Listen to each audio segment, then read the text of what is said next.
Bulletin की शुरुआत करेंगे। कोटा से बड़ी खबर यह है कि 1 महीने के लिए यहां धारा 144 लागू कर दी गई। फिल्म द कश्मीर फाइल्स और त्योहारों को लेकर धारा 144 लागू कर दी गई। आज से 21 अप्रैल तक लागू रहेगा निषेधात्मक आदेश। कोटा जिला प्रशासन की ओर से यह आदेश जारी किया गया है।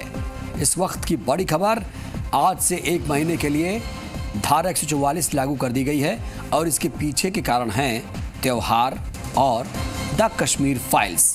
लेकिन ये बड़ा सवाल ये है कि त्योहार तो आमतौर पर आते ही रहे हैं, लेकिन ऐसे आदेश कभी जारी नहीं हुए। लेकिन हाँ, एक फैक्टर है द कश्मीर फिल्म फाइल्स को लेकर, जहां पर कहा जा रहा है कि जो लोग भी इस फिल्म को देखने जा रहे हैं, कहीं ना कहीं उनमें जो भावना है वो तीव्र हो जाती है और कुछ घटनाएं भी ऐसी छिटपुट देखने को मिल रही हैं। ज़्यादा जानकारी के साथ हमारे संवाददाता हिमांशु मित्तल जुड़ रहे हैं। हिमांशु, त्योहार भी हमेशा आते रहे हैं, फिल्में भी लगती रही हैं, कभी धारा 144 नहीं लागू हुआ, लेकिन ऐसा क्या हो गया कोटा में कि प्रशासन को ये बड़ा निर्णय लेना पड़ा?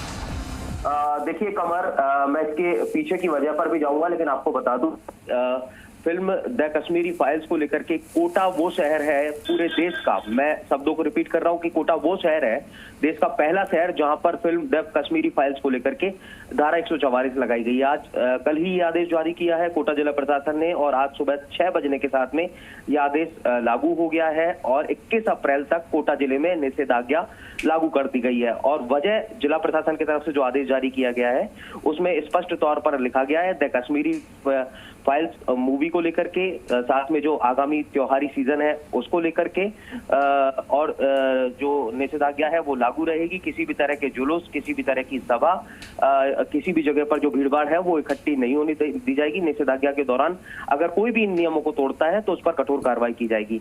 दूसरी तरफ अगर बात करें तो आज बीजेपी के पूर्व विधायक है प्रहलाद गुंजल, उनकी तरफ से एक महिलाओं का विशाल जो जुलूस है वो निकाला जाना था, चंडी मार्च यहाँ पर निकाला जाना था।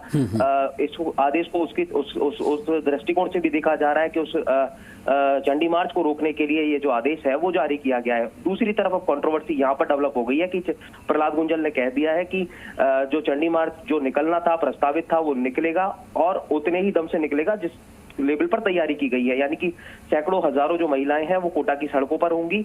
उम्मेद क्लब से लेकर के जिला कलेक्ट्रेट तक निकलने वाला है और अब ऐसे में ये देखना होगा कि ये प्रशासन के सामने चुनौती है, क्योंकि चंडी मार्च को अनुमति नहीं मिली है और दूसरी तरफ कह सकते हैं कि हजारों की तादाद में महिलाओं के सड़क पर उतारने का दावा किया जा रहा है। तो अब चुनौती कोटा जिला प्रशासन के सामने है, पुलिस महकमे के सामने है कि निषेधाज्ञा लागू कर दी गई है, धारा 144 लागू कर दी गई है। हिमांशु, बड़ा सवाल ये भी है, द कश्मीर फिल्म फाइल को लेकर जो सिनेमा प्रबंधक हैं वो क्या कुछ कह रहे हैं, क्योंकि 2 से ज़्यादा लोग इस धारा अगर लागू हो तो इकट्ठा नहीं हो सकते। ऐसे में सिनेमा हॉलों में क्या व्यवस्था होगी, कैसे फिल्में दिखाई जाएंगी, ये भी बड़ा सवाल है। यहीं पर खड़ा हो रहा है कि not only the Kashmiri files ही नहीं, अब सिनेमा घर के अंदर अगर कोई भी मूवी चलती है तो बड़े पैमाने पर जो भीड़ है वो तो वहां पर इकट्ठी होनी ही है, तो धारा 144 का उल्लंघन वहां पर हो जाता है। तो ऐसे में न केवल द कश्मीरी फाइल्स, फिर तो किसी भी तरह की जो कोई भी मूवी का प्रसारण है वो वहां पर नहीं होगा और हर परिस्थिति में कार्रवाई जो है वो जिला प्रशासन को करनी पड़ेगी अपने ही आदेश के मुताबिक। दूसरी तरफ बात यह है कि जब जिला प्रशासन ने इस तरह का आदेश जारी किया है तो सोशल मीडिया पर जम करके कोटा जिला प्रशासन को कटघरे में खड़ा किया जा रहा है, सवाल खड़े किए जा रहे हैं। बिल्कुल, प्रशासन के इस फैसले को लेकर हिमांशु अब तो राजनीति भी शुरू हो चुकी है। चलिए, बहुत बहुत शुक्रिया आपका अपडेट देने के लिए। तो देश में कोटा ऐसा पहला शहर है जहां पर एक फिल्म को लेकर धारा 144 लागू की गई है, जिस पर अब सवाल खड़े होना शुरू हो चुके हैं। और सिर्फ सवाल ही नहीं,